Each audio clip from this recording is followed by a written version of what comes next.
विनय पत्रिका की व्याख्या जो तुलसीदास द्वारा रचित है। 66 नंबर देखते हैं।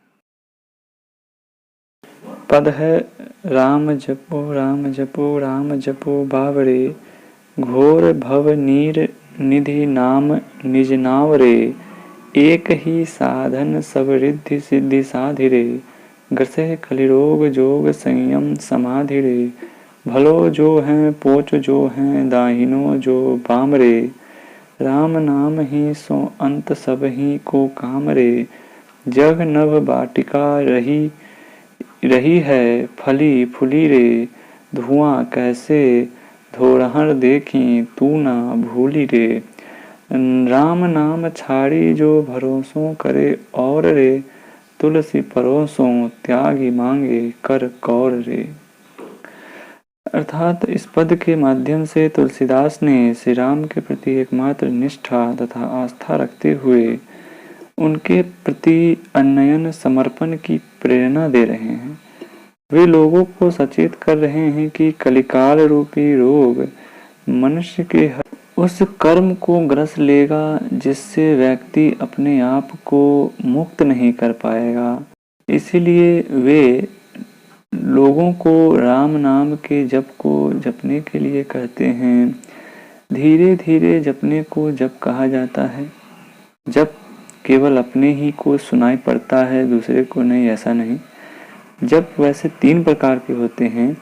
पहला जो आसपास के लोग सुने, दूसरा जो केवल अपने को ही सुनाई दे, और तीसरा जो अपने को भी सुनाई न पड़े, अर्थात मानसिक जप। अर्थात मानसिक जप जो है उसकी प्रधानता अधिक है।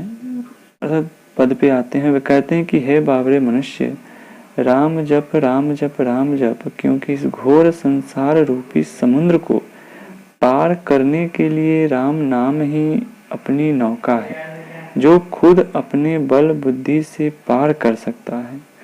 इस एक ही साधन से अर्थात राम नाम के जप से तू सब रिद्धि सिद्धि को साध सकता है, क्योंकि कलिकाल रूपी रोग ने योग, संयम और समाधि को ग्रस लिया है, अर्थात इनसे उद्धार नहीं हो सकता।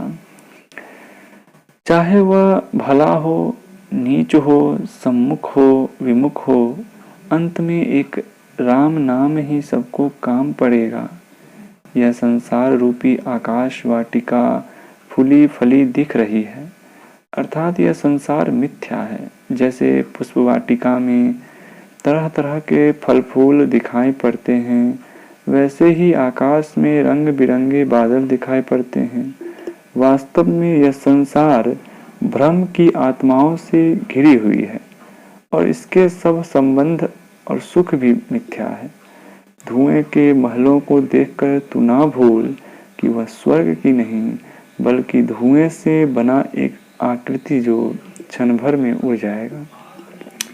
जो मनुष्य राम नाम को छोड़कर दूसरे का भरोसा करता है, अर्थात तुलसीदास कहते हैं उनको कि वह उस मूर्ख के समान है जो आगे का परोसा हुआ भोजन छोड़कर कुत्ते की भांति कौरा मांगता फिरता है।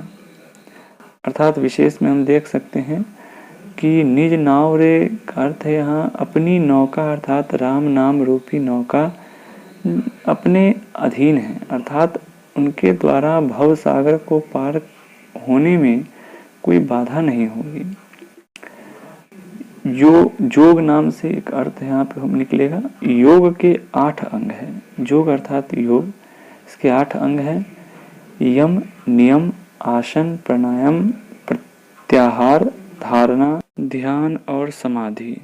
ये सभी मनुष्य अंग मन से दूर होता जाएगा और हर प्रकार के रोगों से ग्रसित होता रहेगा। अर्थात कलयुग में मनुष्य इसी योग को भूलता जाएगा।